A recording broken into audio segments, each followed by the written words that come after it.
Kurt Bardella in now. Kurt's a Democratic strategist, as you probably know these days, but he's also a former House GOP oversight commissioner, so he's seen both sides of the aisle and knows a lot about what's happening on Capitol Hill. But there's nobody that knows what's going to happen with this race, I don't think. Kurt, it's good to see you. Let me go back to that point of Tom Emmer. You know, there's 9 people in this race, and I think Joe's right that if you look at the leadership of the House, that Emmer's the senior of the group that's left. It would make sense that he would be someone that they might turn to.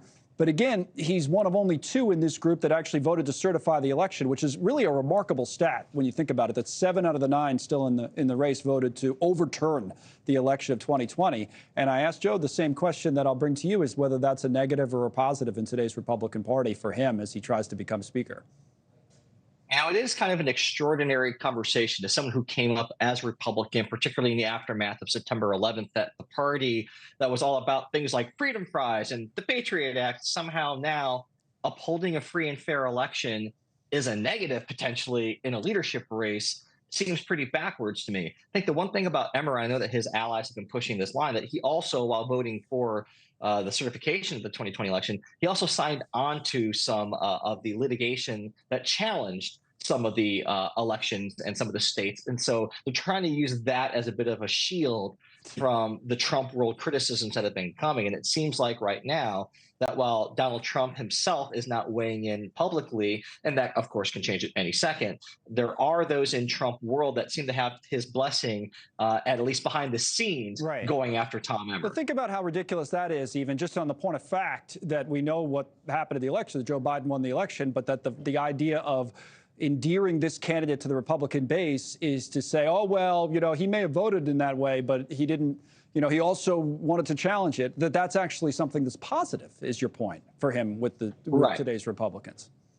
Right. And again, like, as this conversation unfolds with whatever ends up happening with some of these 9 people that are running, the fact that we've already had some members say they voted against Jim Jordan on the floor because he was an election denier. So when 7 of the 9 candidates for Speaker are said election deniers, I don't know how that math adds up. And we have seen time and again, Republicans have tried to distance themselves from conversations about the 2020 election because that's a political loser for them. Right. When all the attention is on that, they lost in the midterm elections. They've lost races that they really should have outright won, in my opinion. They don't want to have a conversation about the past. They want to keep moving forward. What if the Democrats had to make a deal, right? Because that's your side of it now, and that still might happen, that the Democrats have to help. Wouldn't they insist that it be one of the candidates, again, to go back to this, how you voted on the election, that it would be one of, you know, the 2 out of the 9 or somebody else that voted to certify? Wouldn't Democrats insist on that if they were going to make some sort of a deal that involved them supporting the next Speaker? I think absolutely, because one of the things that you have to keep in mind is whoever's in that chair, assuming they make it to the next election, they have to be willing to certify the next election. If you put an election denier in there, that's a big problem potentially in 2025, of January of 2025. Right. Do you have any idea how this will play out, though? I mean, and because at this point we've been talking about it over and over. And as I said to Joe, you have 9 candidates going into this forum tonight. They're all going to make their case, but I don't think that makes it any closer to us actually having a Speaker. Do you?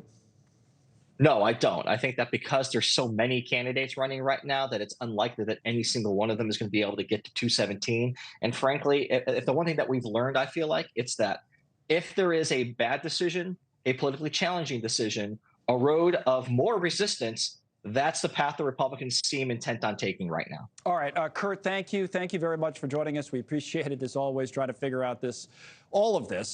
Thank you for watching. Go to newsnationnow.com to find News Nation on your television provider. And don't forget to click the red subscribe button below to get more of News Nation's fact-driven, unbiased coverage.